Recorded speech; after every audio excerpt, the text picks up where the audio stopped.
नमस्कार दोस्तों, आपका फिर से स्वागत है अपने YouTube चैनल एस्ट्रोलॉजर इंद्रशेखर में। आज हम माघ महात्म्य कथा का 21वां अध्याय शुरू करेंगे। बोल विष्णु भगवान की जय, बोल सरस्वती माता की जय।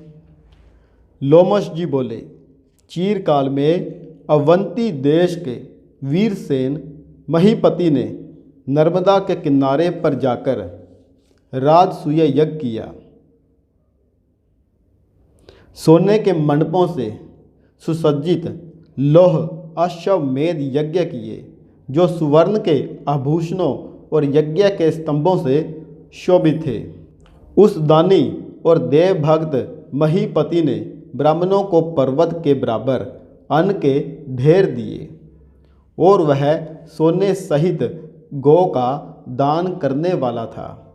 एक भद्रक नामक मूर्ख ब्राह्मण कुलहीन कृषि कार्य करने वाला दुराचारी तथा अधर्मी था। वह भाई बंधुओं से त्यागा हुआ इधर उधर घूमता फिरता हुआ देव यात्रियों के साथ प्रयाग में आया और माघ में उनके साथ 3 दिन तक स्नान किया। वह विपर 3 दिन के स्नान मात्र से ही निष्पाप हो प्रयाग से लौटकर घर आ गया। इसके बाद राजा और उस ब्राह्मण की एक ही दिन मृत्यु हुई। मैंने इन दोनों को बराबर इंद्रलोक में देखा। तेज रूप बल स्त्री वस्त्र अलंकार तथा पारिजात की माला से दोनों ही समान शोभित थे। इन दोनों के आगे नाचना और गाना हो रहा था। ऐसा देखकर उस क्षेत्र का क्या महात्म्य कहा जाए। हे ब्राह्मण, प्रयाग में माघ स्नान राजसूय यज्ञ के बराबर होता है। गंगा यमुना के संगम पर माघ महीने की हवा से अधर्म का स्पर्श नहीं होता तथा वह भी बड़े बड़े दुखों को नष्ट करती है। किसी भी तीर्थ में किए हुए पाप का फल माघ महीने प्रयाग में स्नान करने से विलीन हो जाता है। यहाँ पर मैं तुमसे पिशाच मोचन नाम का एक पुराना इतिहास कहता हूँ। सावधान होकर सुनो। इसको अप्सराओं की कन्याएं और तुम्हारा पुत्र भी सुने। मेरे प्रसाद से स्मृति प्राप्त करके ये पिशाच योनि से छूट जाएंगे। पुराने समय में देवधुति नामक एक वैष्णव ब्राह्मण गंभीर और वेदों का पारंगत था। उसने पिशाच को निर्मुक्त किया। देवनिधि जी बोले, वह कहाँ का रहने वाला था तथा किसका पुत्र था और उसका क्या नियम था? किसने उसको वैष्णव बनाया और किस पिशाच को उसने मुक्त किया? हे महामुनि, यह सब विस्तार पूर्वक कहिए। लोमश जी ने कहा, कल्पाक्ष से निकली सुंदर सरस्वती नदी के किनारे पर पर्वत के समीप इसका रहने का स्थान था, जहाँ शाल ताल तमाल बेल बगुला इमली चीर बेल आम चंपक सुवर्ण कोविदार केसर पीपल तलिक कर्णिकार कुंभी तिंदुक वाविर शोलू चंबीर पीलू गूलर बेंत खाखोट आड़ू करहाट तथा बरगद के पेड़ घोटा कुटज पलास आकाश जामुन नीम कतंब खिरनी करौंदा बीजपुर नारंगी तथा केले के पेड़ों के समूहों से शोभायमान था। रस वाले नारियल सदाफल सप्तपर्ण त्रिपर्ण शिरीष सुंदर आंवला करकंदू लकूट परिभद्र और वच आदि तथा केतकी शिशुमार तगर कुंद मल्लिक कमल कलहार मालती तथा चमेली आदि के पेड़ों से यह आश्रम शोभायमान था। जंगल के बीच में पुण्य जल वाली सरस्वती नदी बहती थी। वहाँ पर सारस मीठे स्वर में गूंजते तथा कोमल शब्द करते थे और भौरें गुंजारते थे। तोता तथा मैना का बड़ा कौतूहल रहता था। उस श्रेष्ठ जंगल में अनेक प्रकार के पशु चरते थे। वह जंगल सदैव फल फूल तथा परागकण से धूमिल रहता था। संपूर्ण वन मधुमक्खियों के छत्तों से पूर्ण था। नए नए पत्ते तथा मंजरियों से व्याप्त लताएं पेड़ों में ऐसे लिपटी थी जैसे प्रिया के आलिंगन किया हुआ बल्लभ सुशोभित होता है। उस ब्राह्मण के शाप के भय से वहाँ पर हवा भी मंद चलती थी। मेघ ओलावृष्टि करते थे तथा सूर्य जल वनस्पति इत्यादि को नहीं सुखाता था। बिना उपद्रव के इस जंगल में सिद्ध पुरुष निवास करते थे।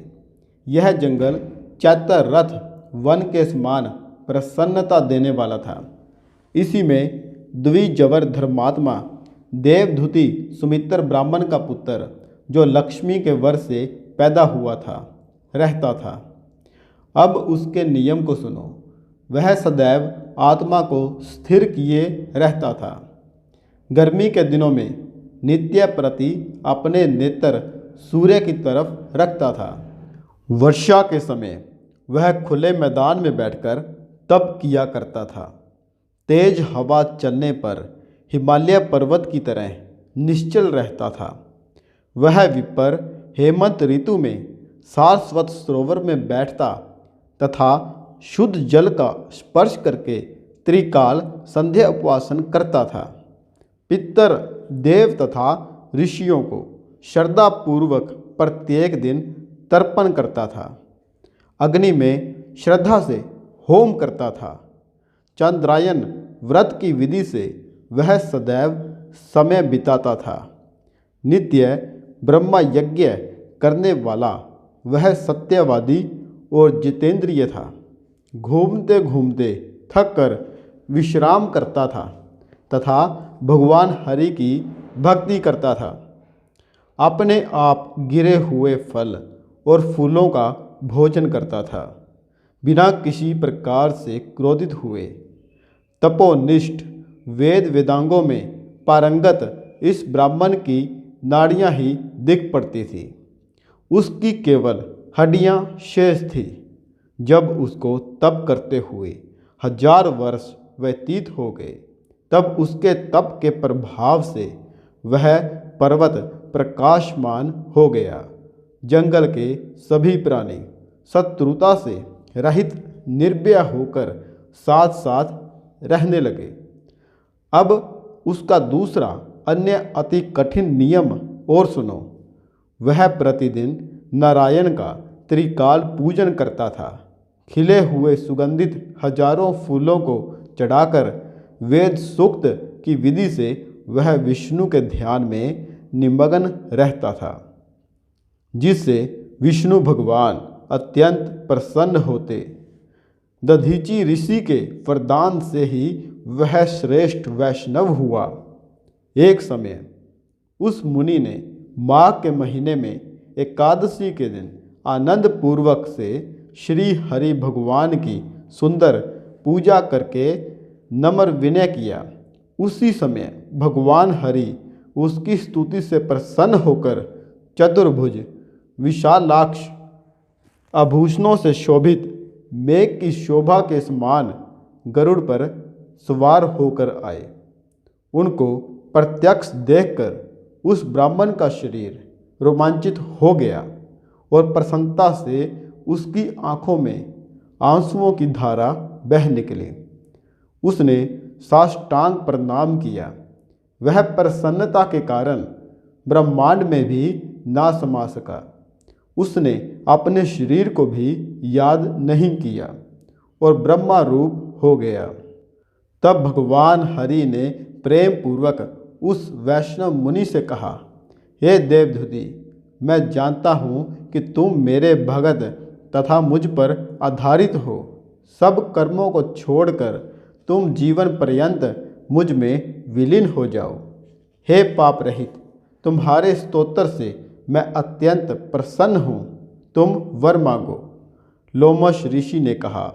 इस तरह भगवान हरि के शब्दों को सुनकर उस तपस्वी ने प्रसन्नता से आँखों को बंद किए हुए ही लड़खड़ाती वाणी में कहा, हे देवों के देव, हे कमल नयन, अपनी माया से ही शरीर धारण करने वाले हे देव, आपका दर्शन तो देवताओं को भी दुर्लभ है। इससे मैं आभारी हूँ। अब मुझको कुछ नहीं चाहिए। ब्रह्मा आदि सब देवता, सनक आदि ऋषि, कपिल आदि जैसे सिद्ध आपका साक्षात दर्शन करना चाहते हैं। हमारे अहंकार रूपी शुभ अशुभ बंधन मोह ही के मूल हैं। आपके दुष्कर दर्शन से ये कारण मूल सहित नष्ट हो जाते हैं। मेरे जन्म कर्म और बुद्धि का फल स्पष्ट हो गया। जो मुझको आपका दुर्लभ दर्शन हुआ, हे जगत के स्वामी, इससे बढ़कर और क्या हो सकता है। हे देवेश, मैं वर के लिए आपके चरण कमल को हृदय में धारण करना नहीं मांगता। मैं सदैव अंतर आत्मा से आपका भक्ति चिंतन करूं। बस मैं यही वर मांगता हूं कि आप में मेरी भक्ति सदैव अचल रहे। उसका ऐसा वचन सुनकर हरि भगवान ने प्रसन्नतापूर्वक कहा, हे द्विजवर, ऐसा ही होगा। तुम्हारे किसी तप में कोई बाधा ना होगी। जो मनुष्य तुम्हारे कहे हुए स्तोत्र को पढ़ेंगे, उनकी मुझ में अचल भक्ति होगी और उन्हें वैष्णव पद प्राप्त होगा। इसके पाठ से मनवांछित कार्य सिद्ध हो जाते हैं, सुपुत्र की प्राप्ति होती है। इसके पाठ से बुद्धि, धन, यश, कीर्ति, ज्ञान तथा धर्म की वृद्धि होती है। भूत, पिशाच व ताल आदि पास नहीं आते। योग सागर नामक यह स्तोत्र अत्यंत पवित्र है। जो इसका पाठ करता है वह अक्षय सुख पाता है। माघ महात्म्य कथा का 21वां अध्याय समाप्त करते हैं। दोस्तों, वीडियो को लास्ट तक देखने के लिए आपका बहुत बहुत धन्यवाद।